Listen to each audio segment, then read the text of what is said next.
when it becomes official on Tuesday. Ndamukong Suh will be the 5th non-quarterback to get max money contract of at least $100 million. If he does get $60 million guaranteed, that would mean Suh would have made over $100 million in guaranteed money over his 2 contracts. You may remember he got $40 million guaranteed in his first contract in 2010. And here's an interesting note. The Lions made a competitive offer, $58 million guaranteed, but in order to compete with Miami, Suh needed about $65 million from the Lions in order to make it even. So here is the question, now that we know he will be the highest paid defensive player in the league. Did the Dolphins overpay for Suh, Stephen A? I do not believe that they did. The Dolphins, first of all, let's understand some things. Number one, in the AFC East, the New England Patriots have owned the division. When we've seen bright spots from the Miami Dolphins, it wasn't because of their offense. It was because they had the ability to punch you in the face, to really come at you. But you also have to, you also lamented the fact that it wasn't continuous, Skip, that it wasn't something that was reliable, that they did continuously. Well, how do you change that image? By getting one of, if not the nastiest brother in the National Football League in Ndamukong Suh. And when you think about this kid Cameron and what he's capable of doing, particularly with the attention, the push that Suh is going to give you and the attention that he warrants, it's going to free Cameron Wake and those boys up in a way that is going to make the Miami Dolphins defense lethal. And as far as I'm concerned, I'm talking about lethal in terms of the pressure that they're able to apply to the running, to the quarterback, and their ability to stuff the running game. They still have some work to do. But it is clear, Stephen Ross, give credit where credit is due, he has definitely doled out the dollars. That you can't knock him for that. I mean, they got to revisit the whole Mike Wallace situation, giving him $60 million, $10 million a year. You might have to revisit him because he hasn't earned it, to be quite honest with you. He can play, but he hasn't earned it. But in the end, what it comes down to is that I think they're nastier. I think that they're more formidable defensively. And I think when you look at what a guy like J.J. Watt is getting paid here, I mean, he's got a $100 million deal. He's got over, what did he get guaranteed dollars? $55 to $60 million? Suh's is the highest. Listen, I understand he's not J.J. Watt, but that's because J.J. Watt plays the end, and he's allowed to freelance a little bit more than Ndamukong Suh. Those in the football community tell me that the attention that Suh garners is what frees other dudes up to do. He's not the guy that you're going to look at numbers-wise and say, "Wow, the stats knock you off the charts." But what he does for you is very formidable. The only thing that I want to say is this, Skip. The other thing is you get overpaid in free agency. I want to reiterate that point. And when you look at the lines, I'm trying to give this brother Martin Mayhew every benefit of the doubt. He's been in the organization about 14, 15 years, been at the helm for the last 6 years. How do you make the initial offer to Suh? From what I'm told, the initial offer was only $15 million, $15 million a year. They came to the table later. It came to the table later, but the initial offer was $15 million with $45 million in guaranteed after Suh had been hearing all year long that he was going to get paid more or just around what Watt was getting paid. So you bring that initial offer to the table, so you open the floodgates for him to be pursued by other teams. Then you look at some of this stuff. They could have cut to this kid Tulloch that injured his knee for jumping up like a fool and coming down and hurting himself, embarrassing himself that way. They could have cut him. They didn't do it. You had Coach Caldwell loving Suh, and Suh loves him, so he didn't want to leave because of that. You had Megatron that said he would do whatever it takes in terms of restructuring or whatever to keep Suh, and they didn't do that. Stafford, for some reason, there's an APB out for him with all that Suh has done for him and others. Nobody heard from Stafford in terms of his willingness to step up and restructure his deal. If I'm wrong, I apologize. But everything that I read, everybody that I spoke to said they didn't hear anything from Matthew Stafford in terms of his willingness to restructure his deal and make sure Suh got his money. So I'm thinking about all of these different things, and I'm saying to myself, how in God's name could the Lions allow it to come to this, especially, Skip, where CAA represents Suh? They also represent Watt. They also represent Stafford and Gerald McCoy. So they know where the bodies lie as it pertains to the numbers. You don't let that happen. You don't let this situation regress to that point.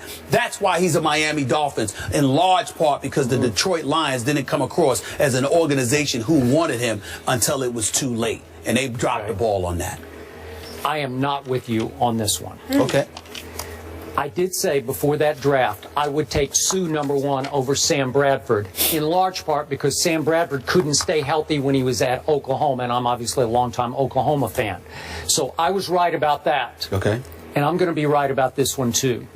This is way, way, way too much money to pay to any defensive tackle, especially one who doesn't bring that Reggie White intangible. Remember, Reggie White was a lightning rod who attracted free agents to, of all places, Green Bay, Wisconsin. Remember that? Yep. In the Brett Favre era? Yeah.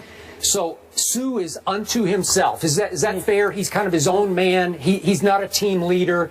He's not a rah-rah guy. Again, I've talked to a lot of people in and around Detroit. Go ahead. Okay, I don't see him as that lightning rod leader who will attract other free agents as an intangible to Miami. So unless you tell me that he's a defensive end and a pass rusher, or a left tackle, or a cornerback, or a quarterback, and remember, right now, only 4 quarterbacks are going to make more than Ndamukong Suh. Only 4 this coming year. Yeah. Only 4 quarterbacks make more. That's preposterous to me. I can't compute that, because as big a force as Ndamukong Suh is in the middle of a defensive front, and I'm with you on what you say about Cameron Wake and all it makes them formidable.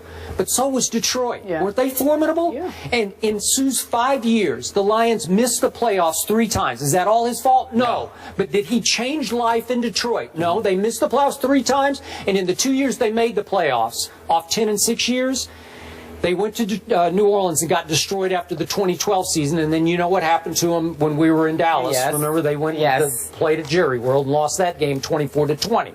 So he had 2 road playoff games in 5 years. That was a pass interference, by the way, but go ahead. That's a whole other issue, but you could be right about that. But fair and square, the Cowboys won that game. Was it Suh's fault that they lost? No.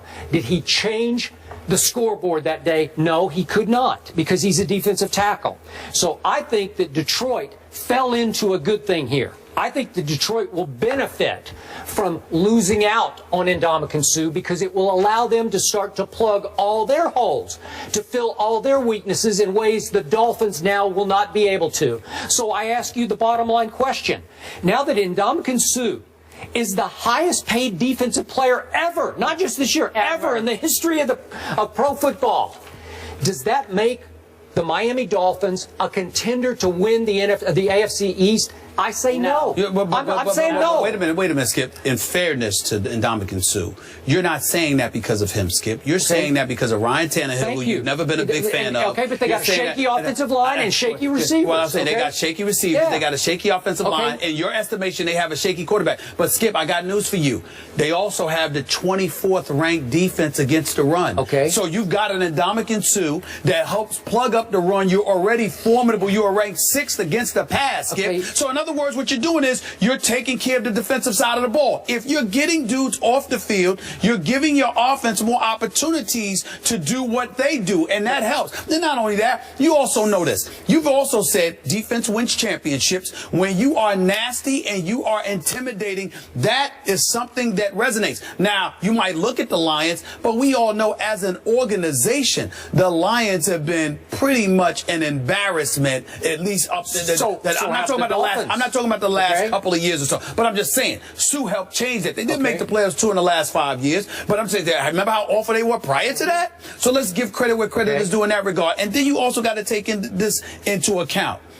If you think about the Lions, this is a guy that, from what I'm being told, is still going to count. Suh's still going to count about $9 million against their cap, because they restructured him. And guess what else I heard? I'm hearing that the $60 million may all be paid within the first 2 years. Okay, but which is insane. Okay, well, I don't see how you can't count that against the cap. I don't know how. That's just what I was told by somebody. It was like, hey, listen, it's in the first 2 or 3 years is when he's going to get his guaranteed dollars, because most of the players want it up front. We'll see if that really is true and that materializes. But in the end, all I'm saying to you is let's not look at Suh and say, well, he didn't do this, he didn't do this, he didn't do that. The Lions defense was one of the top 3 defenses in the NFL this past season. Suh had a lot to do with that.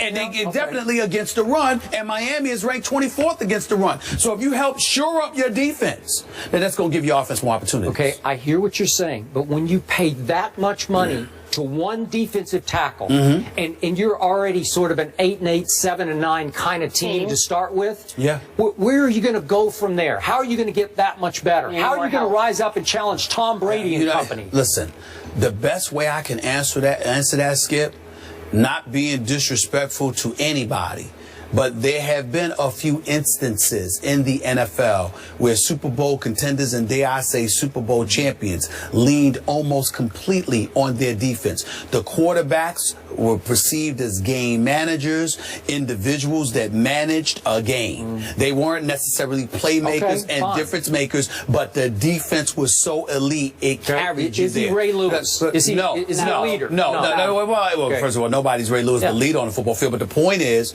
you never know how formidable he's going to be for an already respectable defense. And in light of that, who knows what Miami is going to be because of it. I think it's a chance worth taking. Yeah, I think they got a little better, but not a lot better. The question was, did Miami overpay for Sue? And we were trying to figure this out. He has $60 million guaranteed.